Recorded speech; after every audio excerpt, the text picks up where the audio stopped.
without further ado, we're going to be talking about baby products retailing in this session. So we're going to focus on the state of baby products retailing in India and the key trends in this market.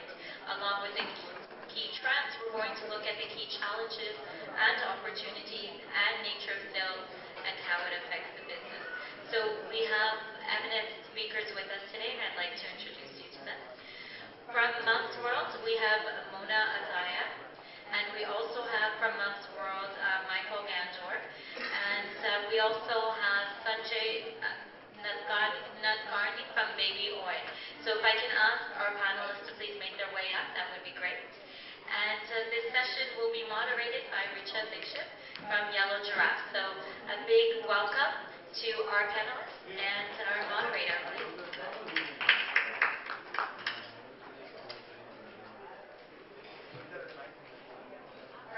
Can we get some mics up on stage? They're just coming. Richa, if you want, you can start right from here, from the podium mic, because I think it'll take a few minutes to get it. So get those handheld mics. Oh, no, they're faster. There you go.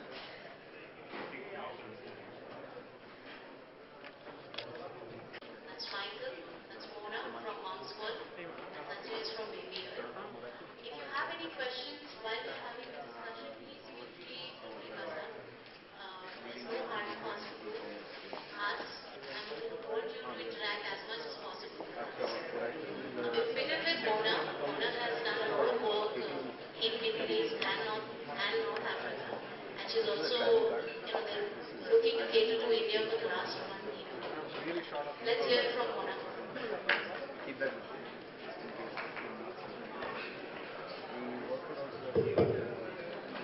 Good afternoon. Thank you for having us. It's a pleasure to be here in India. We arrived from the Middle East a couple of days ago and are thoroughly enjoying our stay. I'm the founder and CEO of Moms World. Moms World is the first and largest mother, baby, and child site in the Middle East. We cater to the largest catalog of baby and child products, empowering the consumer to make the most informed choice when it comes to their families. We today have just over 60,000 products on Moms World, and we add about 500 new products every day. Hi everyone, just wanted to introduce myself. I'm the Chief Operating Officer of MomsWorld.com. So whenever it comes to anything to do with operations, logistics in the Middle East, please feel free to ask. Hi, good afternoon. I'm Sanjay Nadkarni from BabyOil.com. We've been running Baby Oil since September 2010. So we've completed it about 2 years. I'm kind of hoping that most of you all have heard about us. In case you haven't, we pride ourselves in being India's most liked online baby store. We've got a catalog of about 30 to 40,000 active products, adding new products and services on a regular basis. As of today, as an organization, we're about 150 people, and we've got our operations across the country. We've got warehouses in Mumbai, we've got warehouses in Bangalore as well. I guess, like Richa said, we'll be happy taking questions as we go.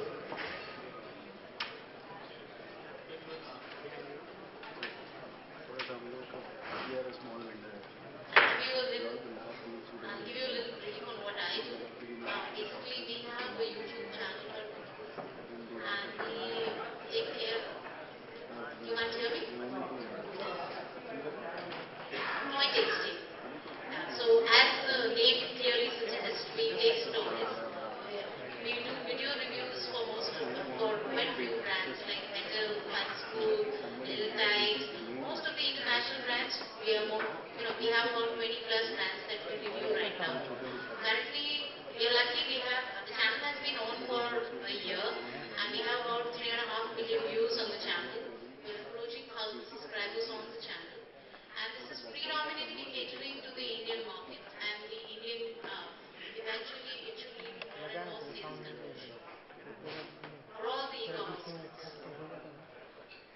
Any questions that anybody has, or probably? Okay, Mona, just start off with what you see. Mona has been here for the last 1.5 day now. So she herself obviously sees a lot of difference between how we operate and how operations happen in Middle East, and also a lot of synergy. So let's hear it from her. We've been asked to talk about technology and how important technology is for the vertical of mother, baby, and child. And my answer is very simple, really. Technology is important for all plays, whether you're a horizontal or a vertical, but it's particularly important for the mother, baby, and child segment.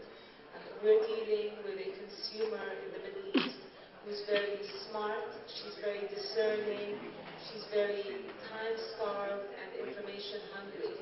So what she's demanding are simple and easy ways. Sorry, is my voice breaking or am I clear? Is it pretty clear? So she demands simple and easy ways to shop, saving her time, effort, and money. Technology is able to achieve that for us. And the way essentially it does that is it gives us a virtual space to have endless products. When you walk into a store, you're limited by the size of that store. On an online virtual space, you are limitless. So with 60,000 products on Mom's World, our only limitation really is our supply chain. Another thing that technology gives you that perhaps an offline experience doesn't give you is the ability to search, compare products, and have transparency.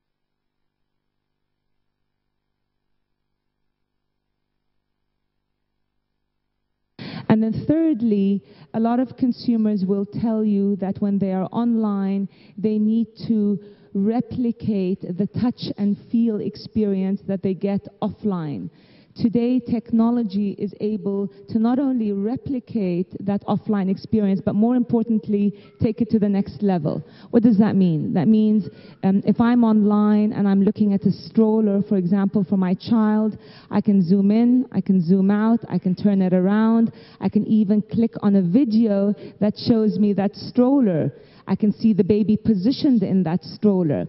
So essentially, technology has turned what was a static product sitting in a box in a store and brought it to life.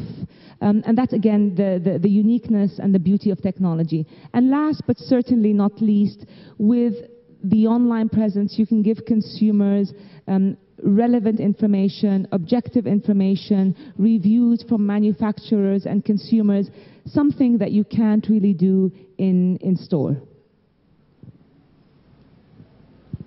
And I think to add to that as well, one of the things that overlaps with many other e-commerce sites is the fact that you can provide a lot of information about products.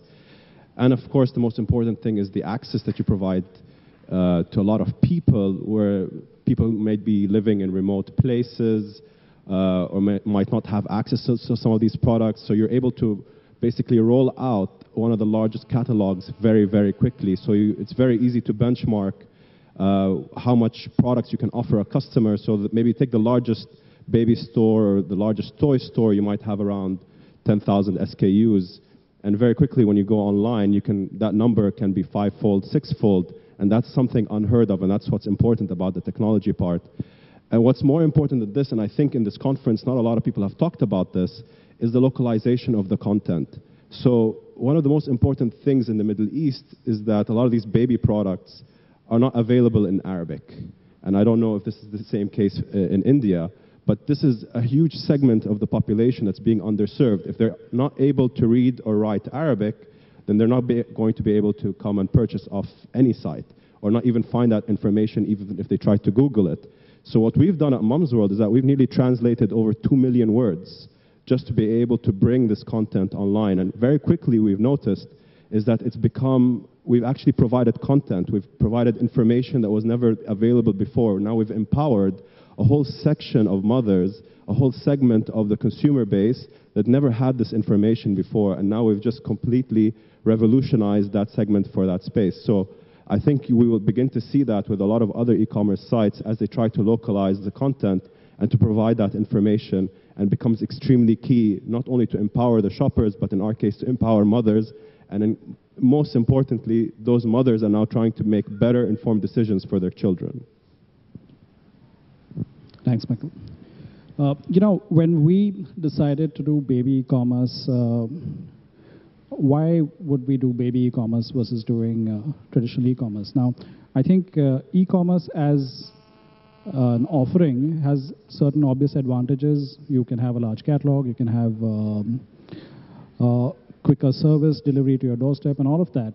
But the reason why we wanted to do baby e-commerce very specifically was because we thought that the technology that we'd be able to develop and service consumers with would actually give us a far better understanding of each individual customer's needs, right?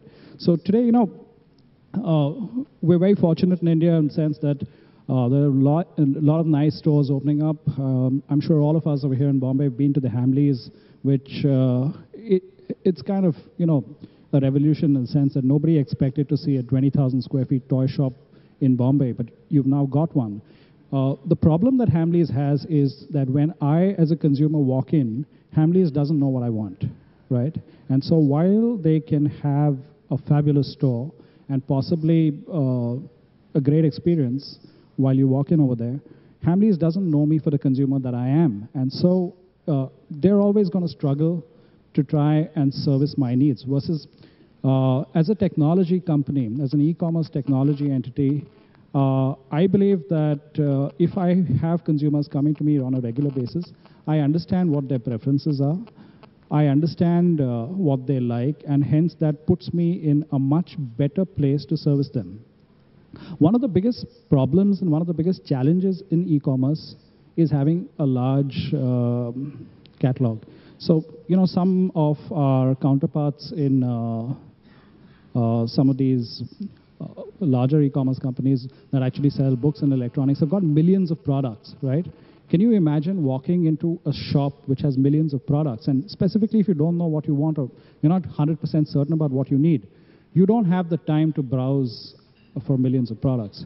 But at the same time, you are an individual, and hence you need to see products that meet up with your requirements. So, we have been using some technology to be able to help us cater to consumers' needs a little better than what typical traditional outlet would have been able to do. And that's one of the hallmark areas in terms of how we've been specifically, deploying technology and resources to work with you. Besides these consumer benefits, there's a lot of technology which is actually deployed towards fulfillment. And that's in ensuring that that your overall experience from when you've bought the product till the time that the product actually gets delivered to your doorstep, leaves you with an impression that these guys over here are here to service me and take care of my needs. So we've actually built an entire stack of services and solutions that help us make sure that when you sit down at home or sit down in your office and select a product and go out and buy, from the time that you buy till the time that we deliver the product to your doorstep, we try and keep ourselves as informed about that specific consignment and about the information that we're giving you. There is a third facet to what technology can do specifically for this industry, and it's something that we are in the process of developing. So finally, everybody is a consumer, but you're not just here to consume. At the end of the day, you consume products because of certain needs. And those needs are, some of them are individual personal needs, and some of them are needs which are, I'd say, community needs per se. So, mothers as a group or as a gathering per se need a lot of information about how they can use products, how they can use services, and they like to hear from other mothers, right? So we're actually in the process of deploying a community that will let a consumer know about how another mother felt about this product. Or, you know, if you're talking about typical experiences while parenting, then, you know, you have relevant information about that parenting topic and how products actually play a role in the parenting that actually comes in. And that's where we feel that selling online through e-commerce is actually far more relevant in kind of, in helping you with the parenting process as opposed to going out and opening a wonderful store. So I think that's my two-bit on why we're doing this and the role that technology has to play in baby e-commerce specifically. Like taking it from where Sanjay kind of left it, that, you know, mother is a community and it is a need-based community. Unfortunately, when you become a mother, if you want to take up a job, you need probably 15 years of formal education. But when you become a mother, there is no education involved. And it is a job of raising a human being. It's a pretty tough job. I mean, I'm a mother of two, I can tell you by experience. There should be a good amount of training which should be involved. And, you know, as e-commerce portals, if we are looking to do that, that's a great initiative. Mother is also inherently a very strong community. So when we speak of mothers, I think we should think of it, if we were to speak of one generation behind us, we should probably look at as mothers, the current mothers, their mother-in-laws, their mothers themselves. So a child was probably being brought up by the mother with a huge impact from the dadi and the nani. Now that system itself has broken. Most of us are living in a nuclear setup. You know, because of breaking out that system, what has really broken is it has really left the mother alone in making all the decisions that she needs to make for her child. And that is why her job has become so much more difficult. Her job to actually make that, so that's where we all come in. We need to make the job simpler for her. In fact, that's where I myself saw the need to come out with an information-based channel where we as mothers just go ahead and review these toys and tell them what is the age suitability of this toy, whether these toys are toxic in nature, can they be used in more ways than one. And eventually, I mean, just for the last couple of months, just 2-3 months, we have been able to take the process forward by moving it from just being a toy review channel, which is toy tasting, to actually offering these toys to the mothers through our web portal, which is called Yellow Giraffe. And, you know, hopefully all of us will be able to do more around, you know, building the mothers together. And technology is probably our only bet, because the nannies and the dadis are missing, the family is missing. So, and we are all spending considerable amount of time on Facebook and Twitter. So I'm sure the younger generation here completely agrees. So that's where we kind of need to get them together and help them out. And just to add to that, I think technology will also play a big role in personalizing the experience, especially now that a woman or a mother is extremely information hungry.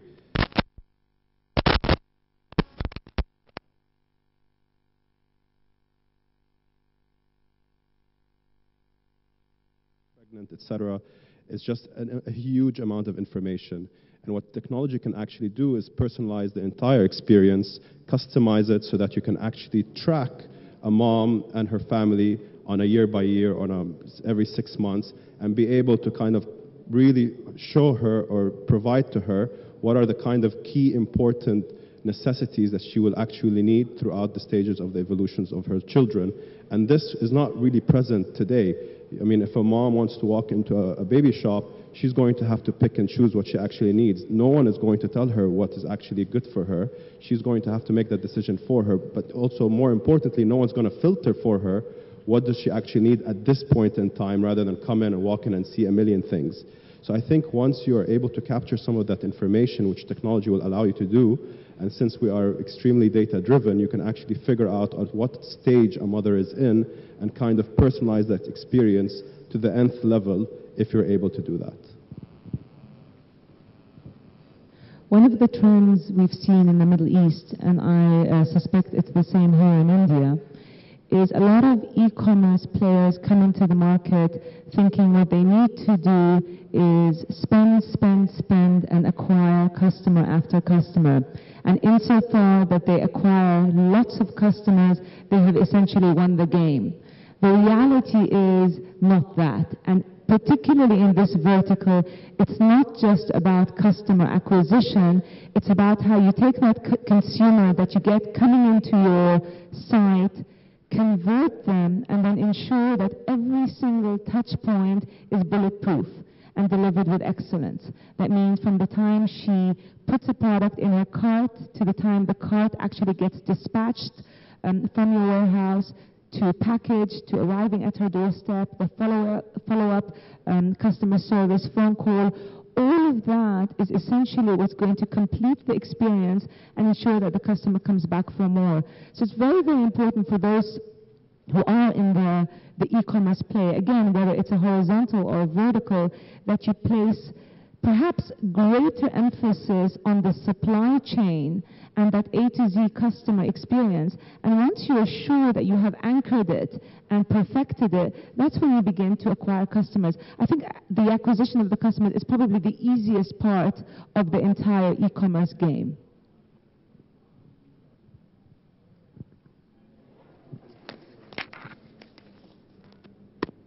Would you like to talk about supply chain a bit?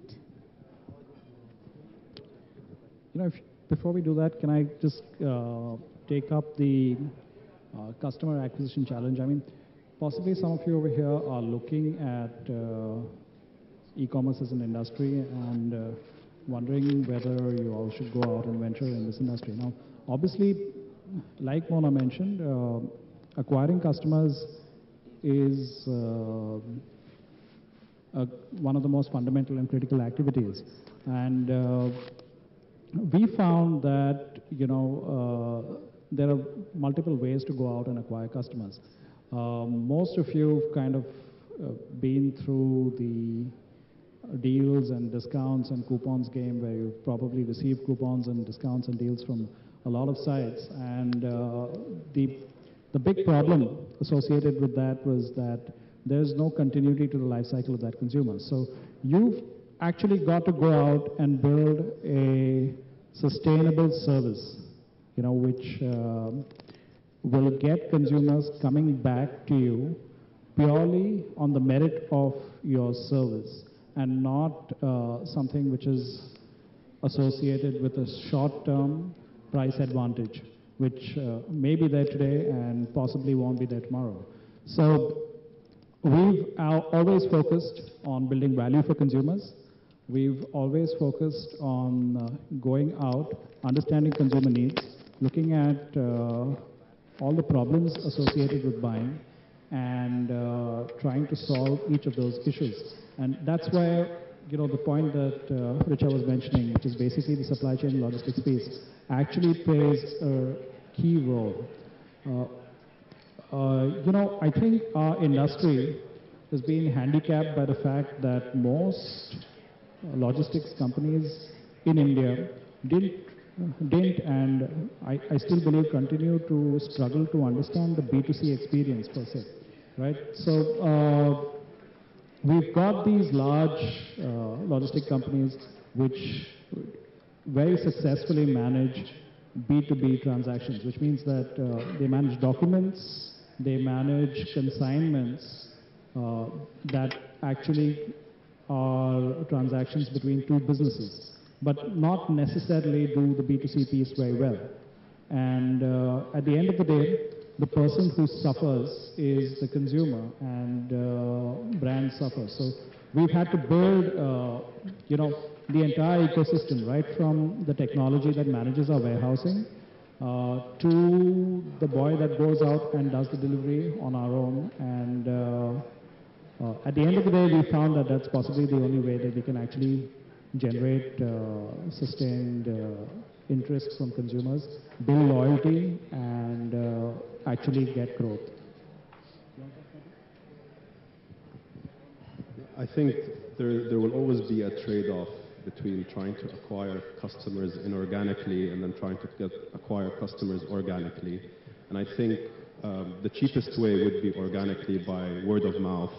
That's probably the most viral thing you can do. So if you are able to do something with excellence, you are providing a unique customer service, a unique and fantastic customer experience, then especially in our category where it's moms who are going to talk about your business to another 20 moms, then that by itself will bring in a lot of new business to the company. In fact, I'll just take up from, customer acquisition, definitely. It's one of the key. I think we have a question. A couple of questions, I guess. You made a point about Michael. which company are you referring to? Why Product as an option? The costs are actually one of the cheapest in India. For delivery. It's probably the cheapest across the market. And specifically on Baby Oye, what's been the experience in the last, since you started, what's been, this is not on logistics, but give us some idea of what are your hurdles, what are your numbers, if you can, what you can share so that, we get an idea of what you're talking about. So, I'll answer your question pertaining to deliveries and our experience with the larger entities per se. Today, one of the problems in Indian e-commerce is the cart size per se, right? So most is the cart size. And when I say cart size, that's basically the value of your order, right? So today, most Indian e-commerce companies are grappling in the 500 to 700 rupee bracket, right? At Baby Oye, we're a little more fortunate. We've got our average order values are in the range of 1,000 to 1,200 rupees on a month-on-month basis. Now, we deliver diapers, we deliver toys, we deliver products which are pretty big in size. And we found that when we were using traditional logistics companies like Blue Dart, Aramex, FedEx, and the other lot, the average shipment value, I'm talking about the average logistics bill for delivering one particular shipment, was as high as 250 rupees. And that's ridiculously high, because if you're going to pay 250 rupees to deliver a 1,000 rupee basket, then, nobody's really going to pay for it. The consumers will not be willing to pay 250 rupees as an amount.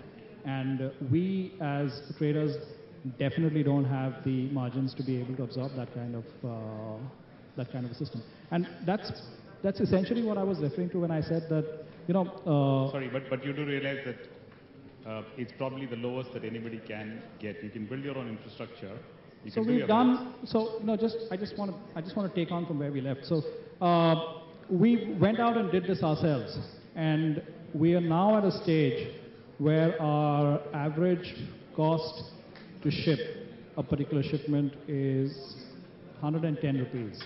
So we've more than halved it, and I'm pretty bullish about the fact that we can actually get this number down to 75 to 80 rupees, right? And I'm talking about a national average, so I'm not talking about the cost associated with doing a delivery in Mumbai, which is significantly cheaper, yeah, right? So, it's not like we didn't go out and try and educate the logistic companies about the possible opportunity to work on this ticket size. You may be right about the fact that the cost per se may be the cheapest in the globe. But when you look at us as a population segment, that shouldn't surprise you, right? It has to be the cheapest in India. I come from an industry, by the way, to give you some background, I worked with Airtel for about 9 years. And yes, the cost of telecommunications in India is also the cheapest. And that, you came to that stage because we were able to build on scale, we were able to build services.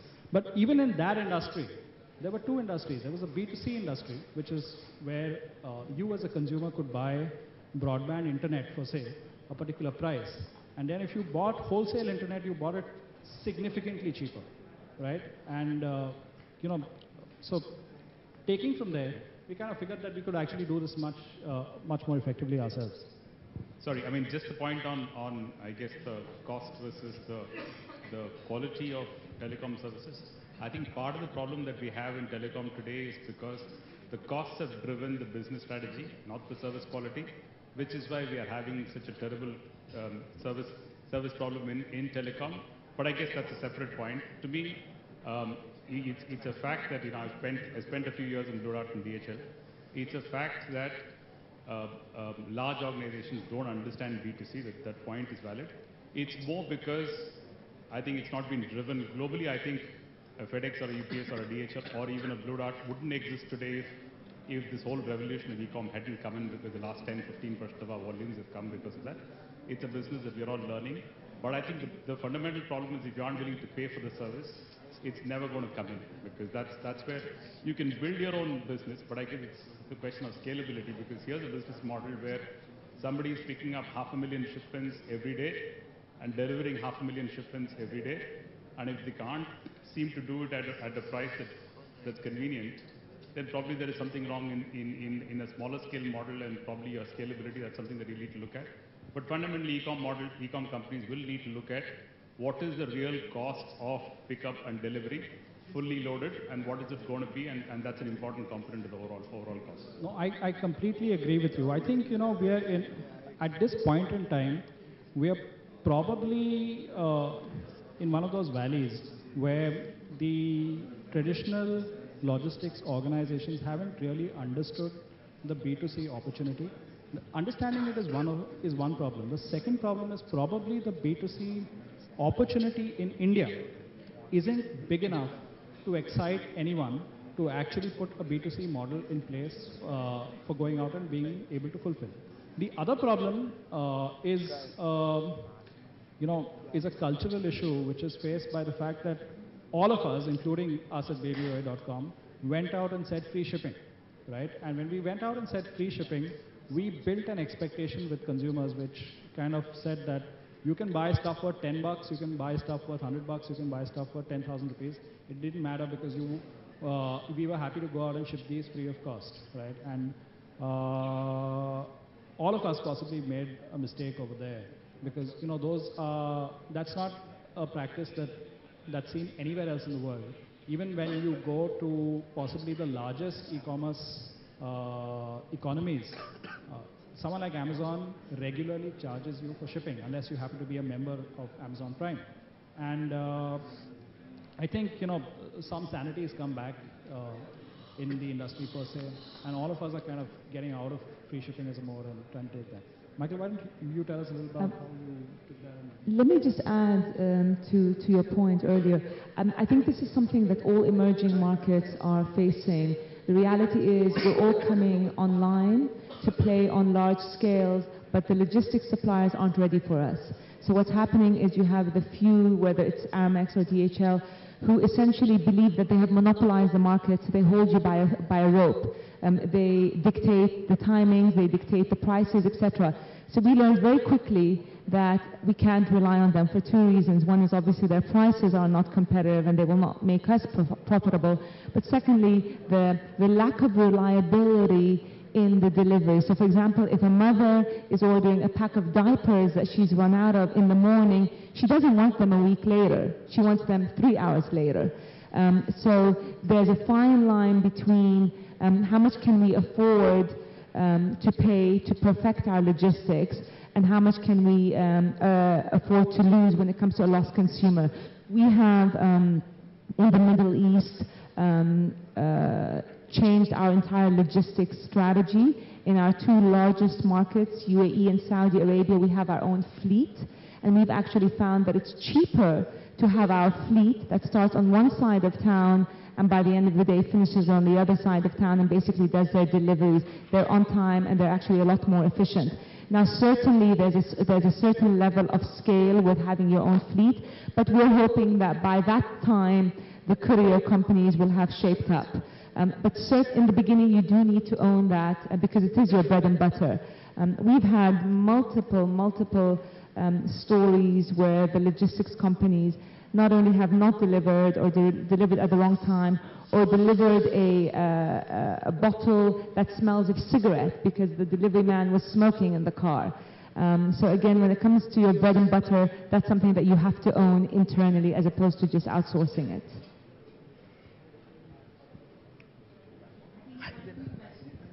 Yeah, sorry, the other question on your experiences of Baby OA, any numbers that will interest us in terms of how's the growth of the business been, what's been your big hurdles? Sure.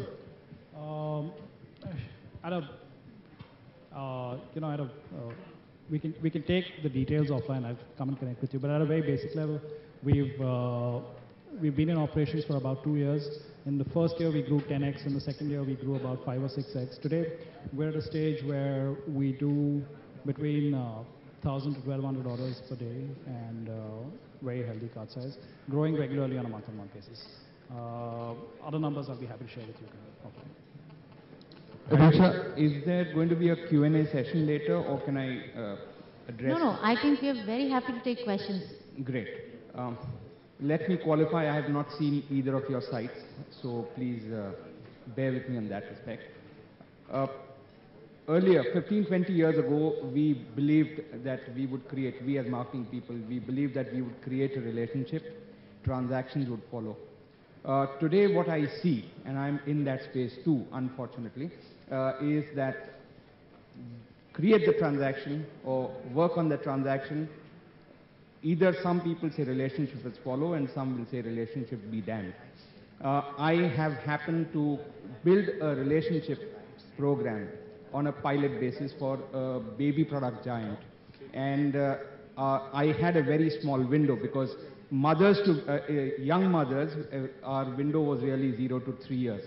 Okay, because after the child was 3, probably the product would not suit. So I had a window of 3 years. And what we did was we built a relationship program on a pilot basis, extremely successful, but we caught them even before the child was born. So we were addressing mothers-to-be and then going on, but the relationship started from then. Okay, enough about that, but my point is today, are you people also doing something? And let me also say this, when we created these kind of programs, they were very expensive. But the philosophy was that this group is my universe. Young mothers are my universe. Now, the cost of building such a program is far, far, far lower. I can replicate this program, a very successful program, at maybe 1/8 the cost. My question now is, are you people or others doing something on this front, on the relationship front? Surely. I didn't get your name, please. I Sorry? didn't get your name. Ajoy Vakil, AJOY. Yeah, Richa, thanks. So, in fact, if you look at the whole universe per se, so we started off with websites which were catering to which were horizontal in nature. There were no verticals per se.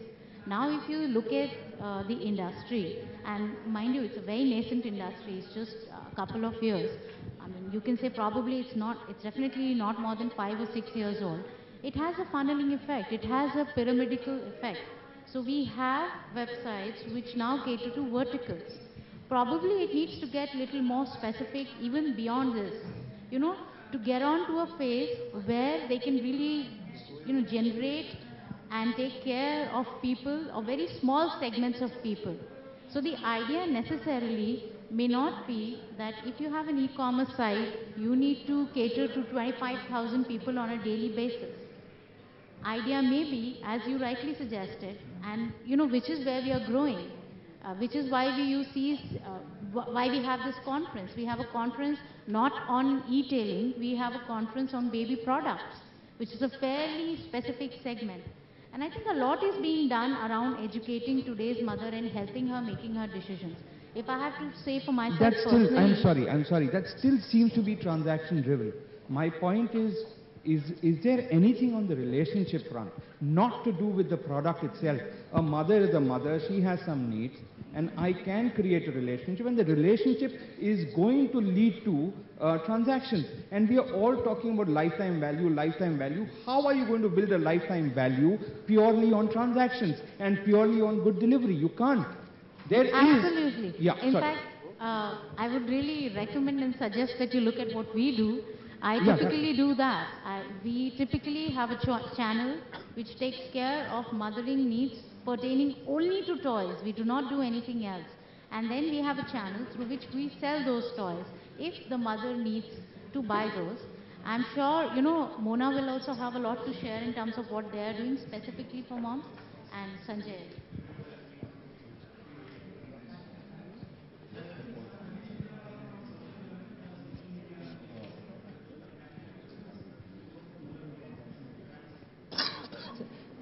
Just to clarify, so your question is about how we build lifetime value of the consumer, is that correct? Yeah. And That's in terms of relationship, really, more The than relationship, okay. Just to give you some statistics, 1 out of every 2 of our consumers buys more than once. That means that we have a very high repeat and loyalty. Typically, consumers will not buy from you more than once unless you've established some kind of rapport and some kind of relationship. And that really comes again from every touch point, from the moment you acquire the consumer. So for example, I'm not going to acquire a consumer through some kind of 50% deal or promotion, because that is inconsistent with what I stand for as a brand.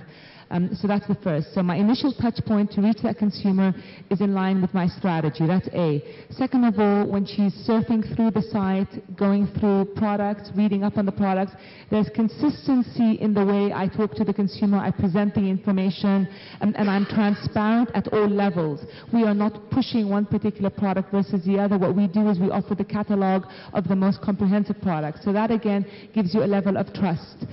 So you've ticked the next box. The third one is once the consumer has actually bought from you, she gets communication that starts. So we actually find the start of the relationship happens when she presses on add to cart.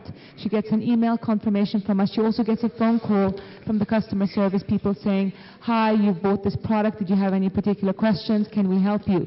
We also define an exact time, an exact date when she will be getting that product. So we have essentially held the consumer's hand from the moment she has come onto the site till the moment she has exited and received her package. That is a relationship. And insofar that you have created that relationship, keeping the same tone and character consistent throughout, that consumer is going to tell her friends, who will then tell their friends. So really, that's all about loyalty. Now, we also do reward loyalty. So, for example, those consumers who add feedback, who send us a feedback, who add product reviews, who buy more than once, who refer a friend. So there are different loyalty touch points that also create that community feel, because I, as a mother, know the more I buy, the more I earn. The more I refer, the more rewarded I will be. So that's essentially your dialogue. Now, just very, very important, the mother consumer, now according to Nielsen data, 68% of all purchase decisions for the mother, baby and child segment happen 3 months prenatally. And once these decisions are made 3 months prenatally, the mother stays loyal to the product 2 years. So if you are able to capture that mother during that 3 months prenatal period and establish rapport, then you've essentially hooked that mother for 2 years. Imagine the cost there. You're paying nothing essentially to keep her other than maintaining your consistent strategy in dialogue and communication. Has that answered your question? Yeah. Hi, this is Shant. Yeah. I think that's the last question, probably. Yeah. Okay. I have a question for both of y'all, which you have kind of mentioned that both of y'all have got into your own delivery systems because of the, issues that are there with the courier company in terms of the rates first, and second, like you mentioned, like, cigarette smell from something to do with the babies, etc. So my question is it, so much of a difference that would make to your business that you really need to focus your energies on one more category of stuff that you need to do? Or it's better to outsource? I guess, from the things that you have mentioned that you have got into your own deliveries, it's indicative enough that, that's better, but, if you could just elaborate a bit more on that front. Sorry, just to clarify again, because we can't really hear clearly. You're asking why we're focusing on logistics and internalizing logistics as opposed to outsourcing it. Is that your question? Yeah, it's basically an extra work for you, right? Besides focusing on selling the products which you need to. So very simply, for an e-commerce play, and especially for the mother, baby, and child side, your bread and butter is your consumer delivery experience. That's your bread and butter. It's very easy to get a catalog of 60,000 products. It's very easy to get a catalog of 1 million products. All you get is expert retailers who are great at supply chain, and you can get these products fairly easily. So that's not where the unique selling proposition is, and that's not where consumers will come back time and time again to you. Consumers will only come to you if you tell them, I'm delivering your product in 2 days, and in fact, I do that. And the only way to do that in today's environment, which is this emerging market environment, until the logistics guys have their act sorted out, the only way to do that is to internalize it and to ensure that you have a culture internally that has a sense of urgency and a sense of quality when it comes to delivering the customer deliveries. We have many examples of consumers who went in, for example, to the hospital to give birth prematurely, or they weren't expecting that delivery day, and who would actually email us from the hospital saying, I've just delivered, I need my bottle, or I've just delivered, I need the breast pump, or I've just delivered and I need the Pampers. Can you deliver it? The fact that we have our entire internal fleet that works 24/7 means that we're able to then react very, very quickly. And guess what? That consumer is with us probably for the next 3-4 years, because we have actually got her at a very impressionable time, at a very vulnerable time. As opposed to me picking up the phone, calling Aramex, saying, can you please deliver these bottles to this premature baby? The likelihood of Aramex doing that is slim to none. So yes, it is an added cost. It's certainly a cost well taken because of the acquisition that we've paid. We are now holding on to a loyal consumer because of that. Do you want to add something, Mike? Just to clarify, so you do 24/7 delivery? Sorry? Do you do deliveries 24/7? So, I mean, we generally, locally, we do our deliveries within a couple of days, but then we make certain exceptions, and we're able to make those exceptions. I mean, if you start making exceptions for everybody, then it really disrupts the entire logistics operations. But I mean, at the end of the day, it really depends on what kind of company you want to be and what kind of target market you're in, and if the consumer that you're targeting is time hungry and needs that product instantly, or they can actually wait. I mean, you have to look at your business model holistically and then decide whether you need to go into that direction. In our case, we really are a customer-centric company, and I think Baby Oy is as well. And what we actually essentially wanted to control the entire experience from beginning to end. So we actually have a Mom's World van that shows up at the door with the Mom's World USPs. The driver shows up in a Mom's World t-shirt. He's in a uniform that says Mom's World. He knows exactly what he's delivering. He knows exactly what kind of customers. So he knows that, for example, that the customer he's delivering to might have a young child, so he won't even ring the doorbell. He'll knock. So these kind of little things that you can add to your business will go a really long way with your customers. So I think it becomes a personal decision on what kind of business you're trying to be, and whether you need to actually integrate that into your business model and then put that into effect. Okay, I'm really sorry I'm going to have to cut the session now, but a big thank you to our speakers. And